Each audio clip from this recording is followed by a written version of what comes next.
你解釋得好清楚，聽得明。你兩隻腳擺上啦，你上你好驚，上埋佢先啦。即係因為覺得好辛苦先至考到個棍波牌，都會點都想試下揸咗棍波先。vroom vroom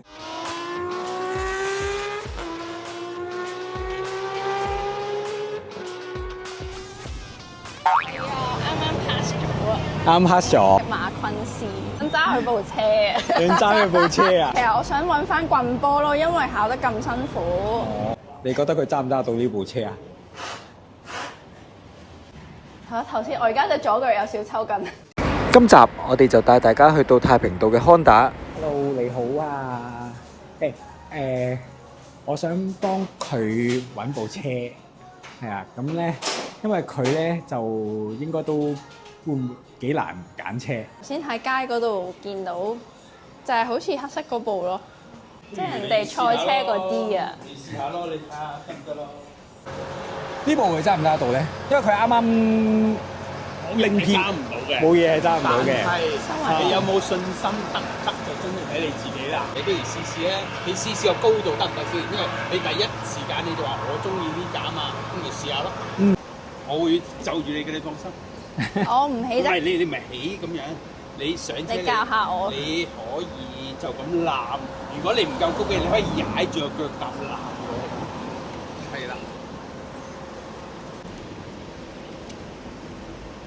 你放心。你有冇幫我啊？頭先冇嘅，你冇幫我㗎？幫你㗎。咦？咁好似大力咗喎。好啦，你唔係咁覺得，你唔係覺得咁樣得唔得？係嗱，你呢隻腳要落翻去呢邊。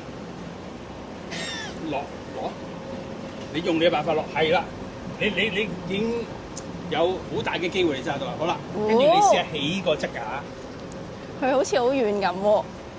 咁你嘗試睇下得唔得？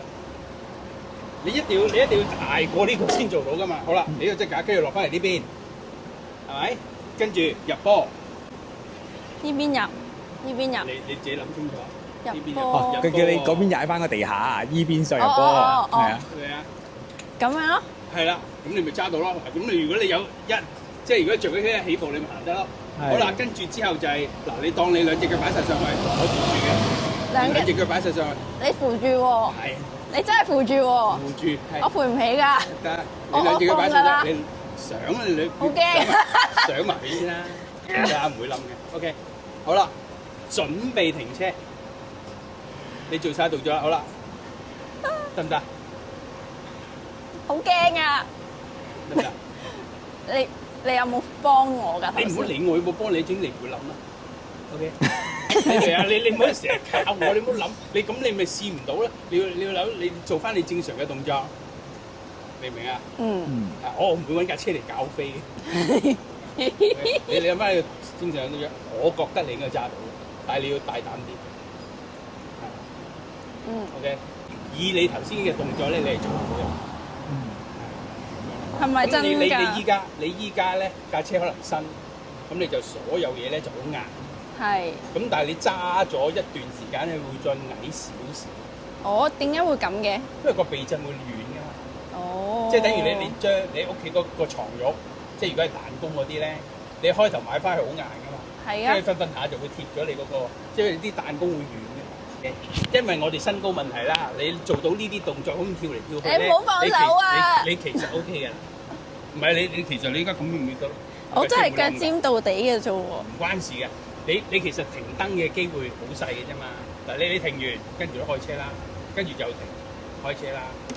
你唔夠高你就一定會諗到個辦法㗎啦。但係你最起碼依家我平地，你都咁跳嚟跳去，你都我真係要跳。你又試下又跳翻過去，跟住落個側架。即係你做到呢套動作，你慢慢嚟，你唔使急嘅。你做到呢套動作，你咪揸到咯架車。跟住我要跟住落個側架，要落到個側架先得喎。你落唔到側架，你停唔到車嘅喎。係咪呢個？唔係喎，呢個波棍。係啊，黑色嗰個係啦。我又要凌空喎咁。咁係。總之你翻隻腳翻過嗰邊，跟住你要落到個側架。隻腳翻嗰邊，咁你呢隻腳先得閒噶嘛？咁你落到呢條嘢就得啦。等一陣啊，係咪呢個啊？頭先係掂到嘅。等一陣隻腳有少少抽筋，休息10秒先。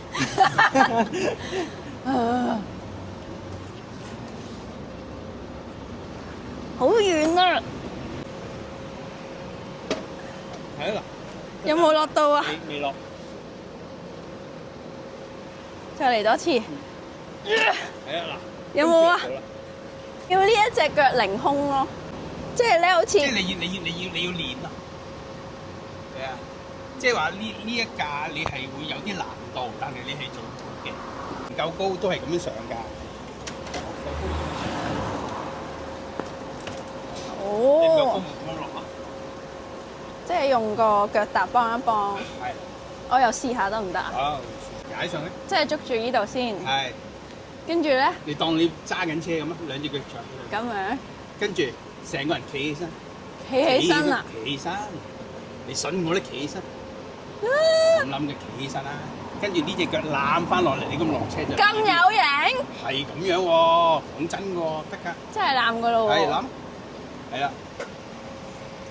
呢邊係唔會冧㗎，因為呢邊有個側架啊嘛。啊，呢個好明顯。係啊。你一定舒服好多。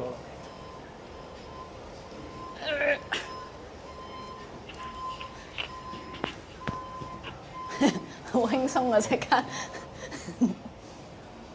哇！但係呢部都幾重喎。呢架。仲重過頭先出面嗰個喎。呢個 CC 大啲。完全唔同喎個感覺。係啊，呢啲係坐得舒服啲。係。即係就係好似平時坐喺張凳嘅感覺咯。點解人哋學車唔可以有啲咁樣嘅車款咧？我覺得如果學車咧有啲咁嘅車款會開心好多咯。呢啲車款係冇問題，但係你考唔到車㗎呢啲。點解嘅？好簡單啫嘛！你嗰個車嗰個輪距越長，你打個八字就越大。輪距，即係兩個轆嘅距離。係啦，咁你諗下，你揸咁長嘅車，你點喺斜路打八字？咁到時你又賴佢咯喎！你點解咁長嘅車跑唔到嘅？因為呢一部咧，我係可以隻腳全隻腳到地嘅。出邊有啲學車係呢啲嘅，咁但係你淨係可以攞嚟學嗰個路面嘅經驗。你打八字你好輸嘅。係。呢部車你兩隻腳掂唔掂到地啊？首先我動直咗佢先。呢部車真係有啲重喎。點解嘅？嘅習慣嘅。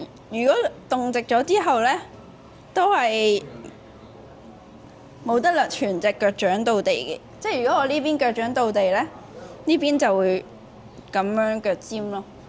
如果我想兩邊都着地咧，我就兩邊都腳尖到地咯。我之前學車嗰啲車咧就冇試過咁樣可以兩隻腳一齊掂地，冇試過咁樣嘅安全感，即係覺得好吸引添。我帶你上去試下架鹽而家上去我都未試過上去啊！我嚟康大好多次都。仲有上面㗎。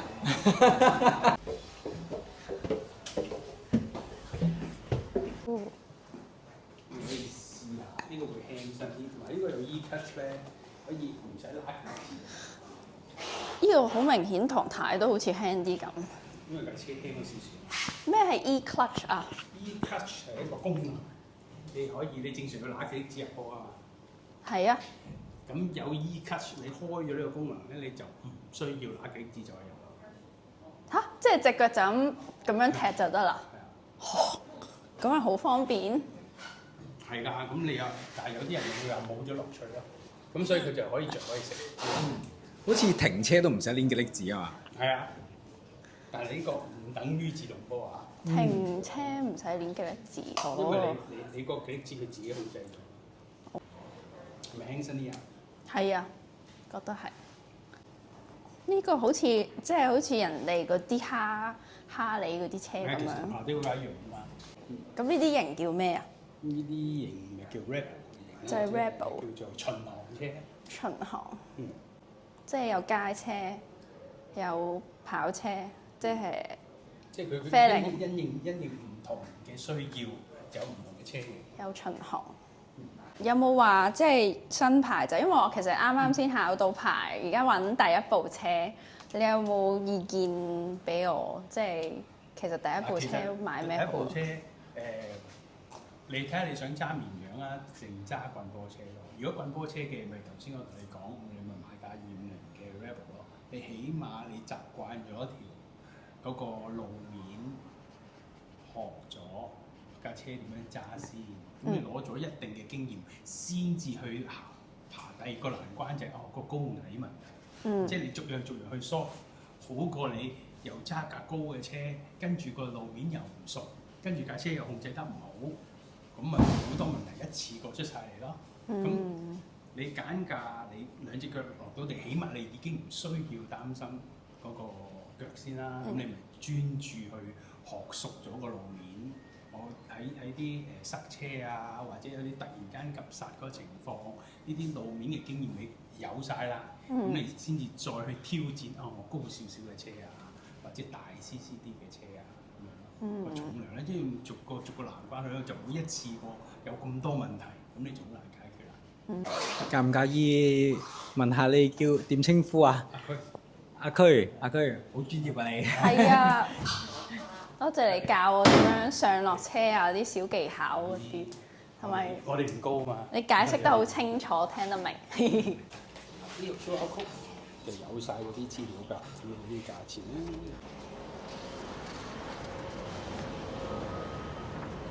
好啊，嗱咁啊，你又去咗Yamaha度試車啦，又去咗Honda度試車啦，試咗咁多部啦，究竟邊一部係你最心儀嘅咧？我覺得好掙扎嘅，因為咧講安全感咧，一定係嗰個 Rebel，因為即係你兩隻腳都掂晒地咁樣，始終就會好安全咯。因為連學車嗰部車都做唔到，而家反而做到咧，就好似有咩事起上嚟都會安全啲咁樣。咁但係老實講咧，頭先有試咗坐嗰個跑車啦。其實咧，我係打定輸數嘅，我冇諗過我係會操控到或者收到側架。但係頭先阿區又好好啦，佢教咗我啲小技巧咧，原來又唔係做唔到嘅喎。所以就有令到我覺得。我唔會即刻死心咁樣咯。咁至於自動波模擬咧，係好似好輕鬆咁樣嘅，佢又輕啲啦，然後停車咁樣，只要向前少少都好安全咁樣。不過呢個就純粹情意結嚟嘅啫，因為覺得好辛苦先至考到個棍波牌，都會點都想試下揸咗棍波先咯。啱啊，棍波真係好難考㗎，好多人都唔係一剔 pass 㗎。咁你係？我係一 tick pass 㗎。哇，好犀利啊！好啦，嗱咁我哋今日就差唔多啦。你可唔可以幫我諗一個方法做一個結場啊？即係結尾嘅片段，啲轉場位咧，嗰啲 Ruby Close 嗰啲啊，係啦，俾個心心啊，跟住你試下或者揞住個鏡頭啊，啲類似啲。我哋嚟緊係2轆係 vroom vroom。